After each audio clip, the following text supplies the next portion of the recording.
Alright guys, this is Jay Rock from Fin Feeder Flies. I'm a Norvise team member and been MIA for a little while. Had a surgery and recouping, but getting back behind the vise. Been a busy year with cicadas. Was able to get a lot of those done, but if you look on our page and everything, we are carp people. We love chasing these things. And spending the rest of the summer here at the camp. I'm about 5 minutes from our hunting grounds, and my son is fixing to do a little bit of guiding over there also. But I'm going to tie one of our favorite carp bugs. It's the HVRT, which Daryl Aiken made famous. And it's just basically a guide fly. A gold-ribbed hare's ear nymph, souped up, changed materials to play in the carp world. So we're going to use two different threads, same color, a 6/0 Semperfly and the 08 Semperfly. We're going to use vicuna dubbing in the hare's ear sub and some pieces of Australian possum. A lift kit, 0.30 lead wire, cut at 5 millimeters. We're going to put that on the shank along with a dumbbell eye and some copper wire. And the hook I'm using is an MFC 7045 size 6 carp hook. So let's get this thing started. Hopefully the television, I might need to turn that down, but we're definitely going to keep everything in the thoughts of a trout fly. Keeping our thread wraps to a minimum and building accordingly. Don't really need a ton of thread, as we all know, but this has been a very good carp fly for us for the past couple of years. But we're going to put the lift kit in now. It's a pretty simple thing to do. 2 pieces of 0.30 lead free wire, and we're going to place those right on the top. Hopefully, let me get this tied in.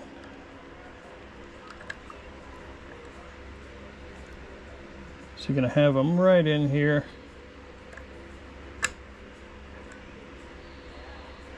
Don't want to crowd the eye too much. This isn't for weight at all. This is just to help flip over and make it headstand like we want for our carp flies.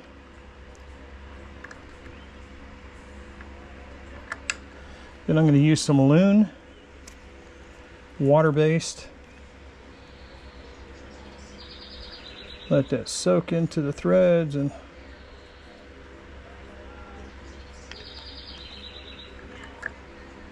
it'll go all the way through to the hook. Here we go. All right. Now we're going to use a large dumbbell eye.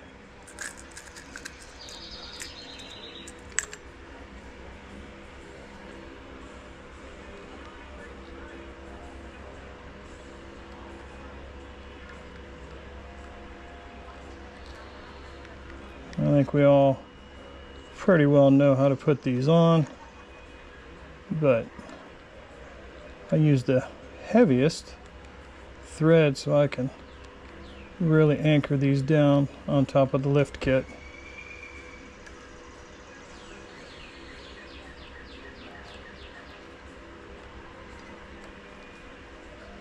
All right.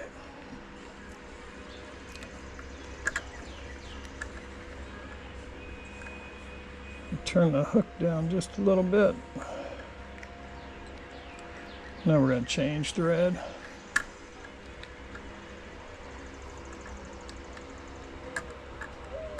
I can get my fingers through there.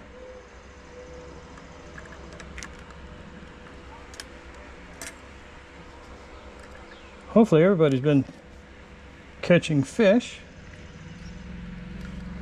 and hope some of you were able to get in on the carp action. Even though having the surgery, between me and my wife, we knocked out 1,300 carp flies, cicada bugs.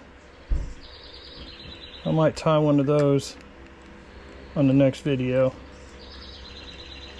Really enjoy the carp action. It's a fun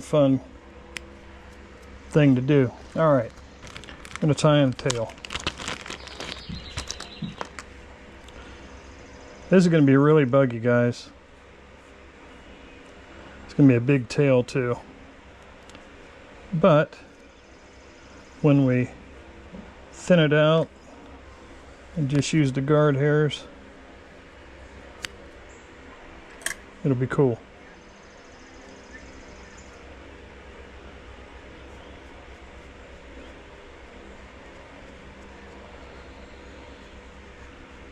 It's really nice to be close to our carp water.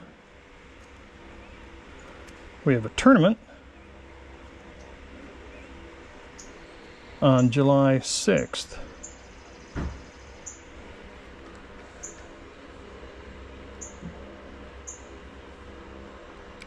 Whoop, slipped on me.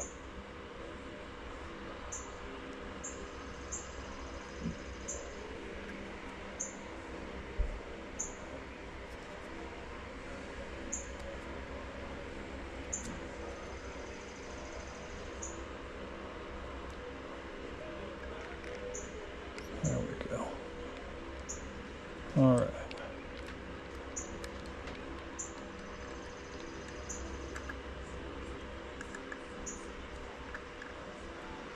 It doesn't have a huge tail, just enough, because we want them to really focus, because there's going to be a lot of vibration the further we go up. All right, got a little bit of loon.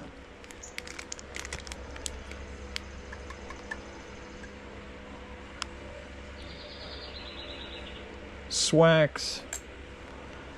I always get away from the bumps that's in there when you put it on, because it will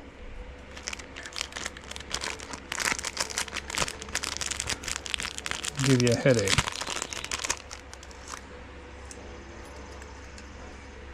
Put the copper rib in.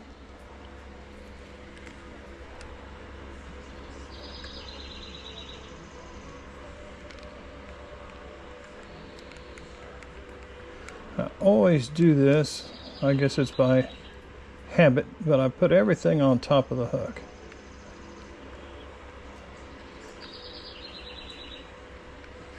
All right, let's build a body.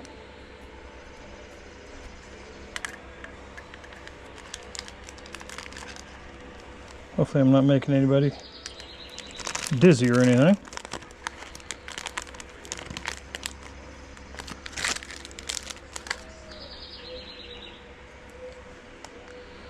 This vicuna is alpaca dubbing, and I have absolutely fallen in love with this stuff for carp bugs. Got a little bit of lighter tail, or lighter body I mean, than the tail. Got more of an olive color tail.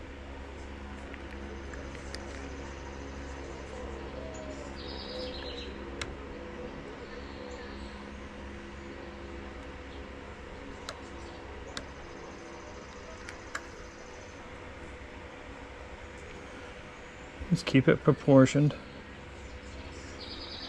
just like a trout fly.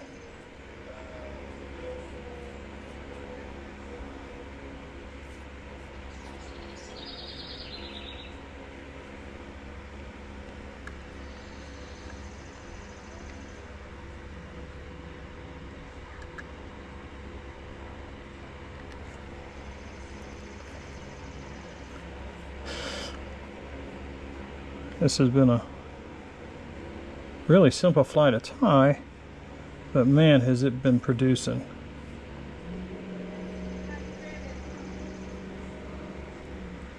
If you fish for carp, or just getting into the carp world, this is an excellent pattern to have in your fly box. It just is so buggy. And when we put the feather in, it really makes it pop. Gives it a little more vibration when it falls through the water column. That's the thing with carp. They don't see very well. And we want to play to their senses. So with a good vibration,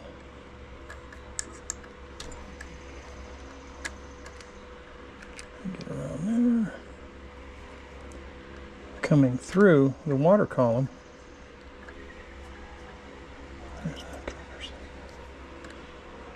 it will really, really help you get the fish's attention.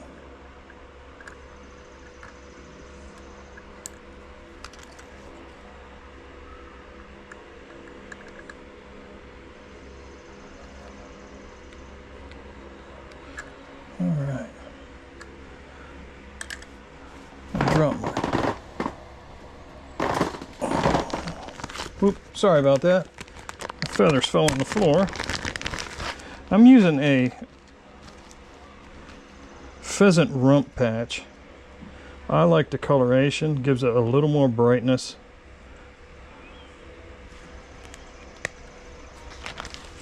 There's one feather right off the rump part.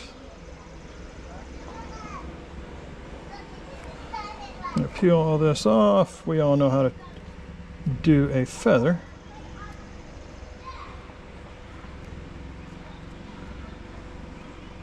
I'm going to tie it in, but I'm only going to use one side of it.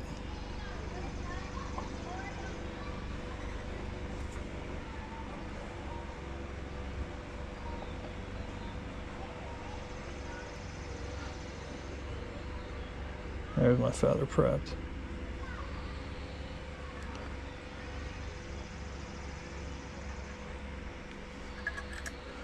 You can use your hackle pliers or whatever you want to use to get it around there, but it's just a couple wraps.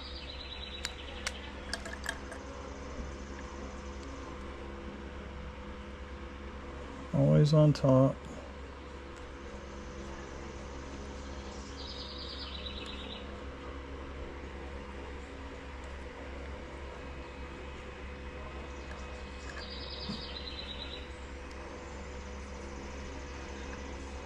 Perfect.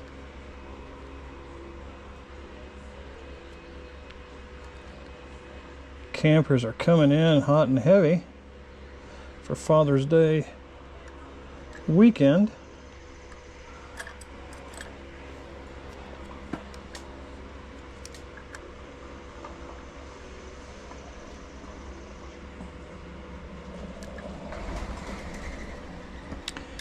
Now guys, we're going to touch dub this, and then we'll make it come to life here in a second. Hopefully you're still with me.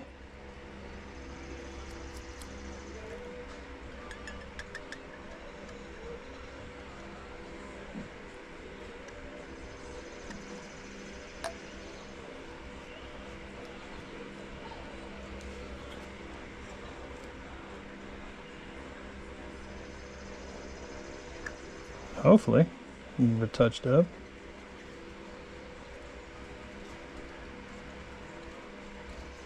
Get on there. There we go.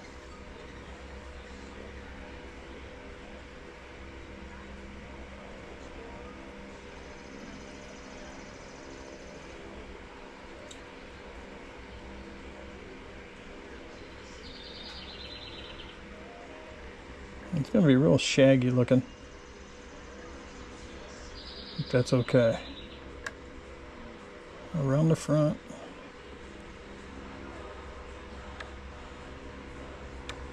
Shaggy is good in the carp world.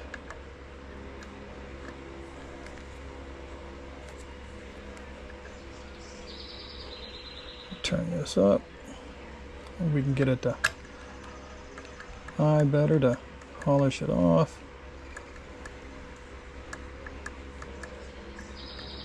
With a little bit of that maroon color or wine color, it really doesn't affect the fly that much. Showing through.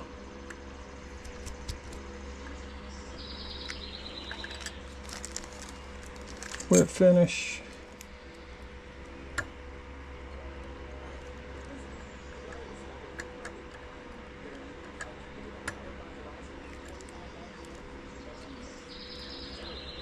I don't use too much zap or anything on my flies. Whip finish and loon. Whoop. A little too strong on the 8. There we go.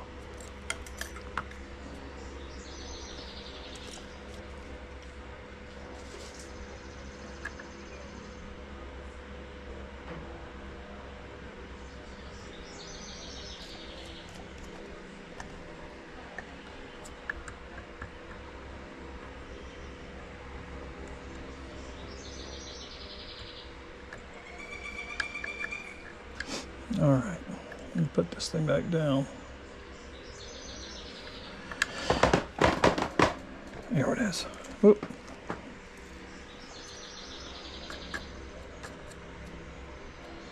The reason that I just used one side of the pheasant tail rump feather was that it gives this more of an individual for each barbule. And when this thing's falling through the water column,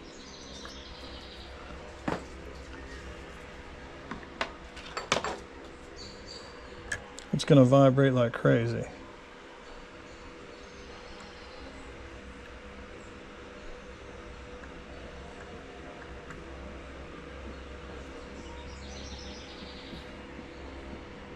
Still trying to get used to this GoPro on my chest.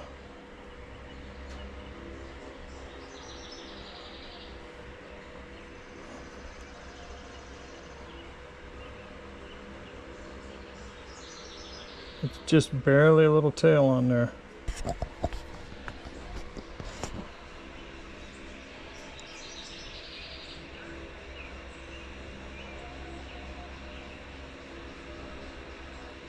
All right, guys. Thanks again. This is the HVRT, and it has been a very, very good carp fly. I'm sure you can use it with anything else, but we've been having great success with this for carp. All right, guys. Jay from Fin Feeder Flies, Norvise team. You guys have a great evening. Thank you for watching.